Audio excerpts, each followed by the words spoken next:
Hi everyone, Maria here, and welcome to Season 1 of GUTTALKS, GGUTT, a podcast focusing on business and tech for good, experience design, and gut feelings.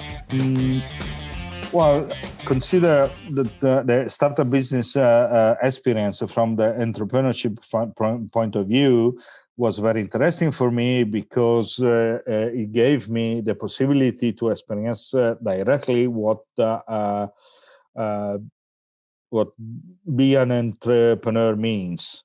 So, because I write about entrepreneurs all days, I can say I had also my own experience in that. So I touched the matter with my own hands, and but it's good. But my DNA is more something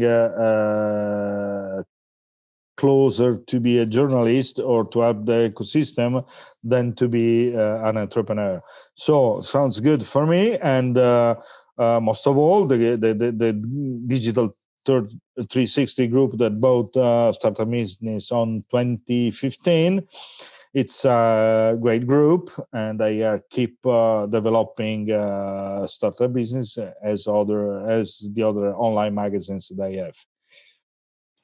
And going back to the Italian ecosystem, you've been, watching it grow, but also, actively involved in it.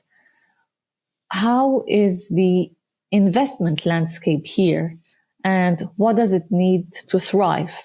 Because obviously a lot has been happening in the recent years. Is it up to the level of expectations? Is it attractive for Italians and for foreigners, investment-wise and startup-wise? Well, this is quite an interesting question because the Italian ecosystem had a series of cornerstone moments, and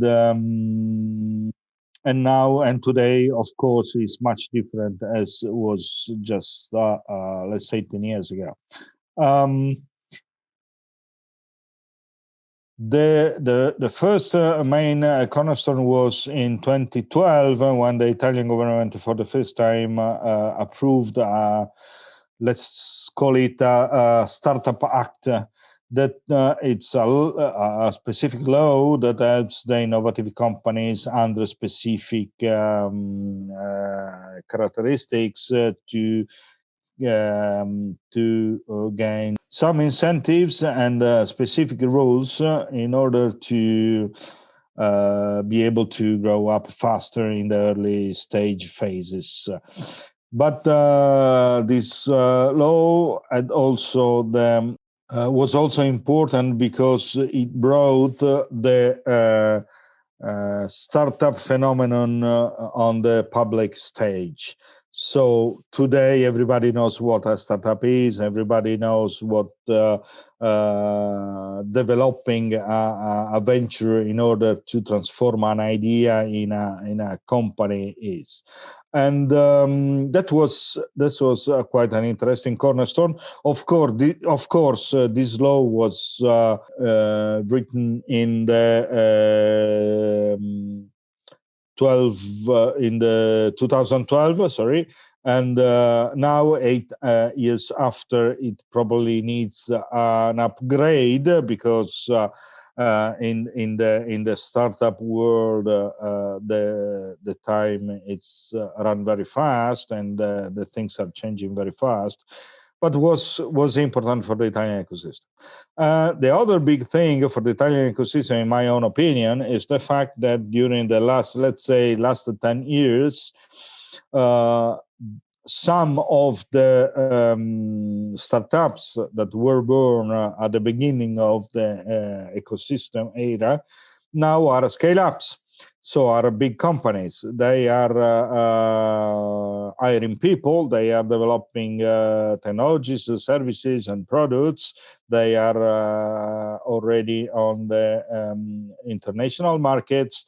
They even raised money from international investors.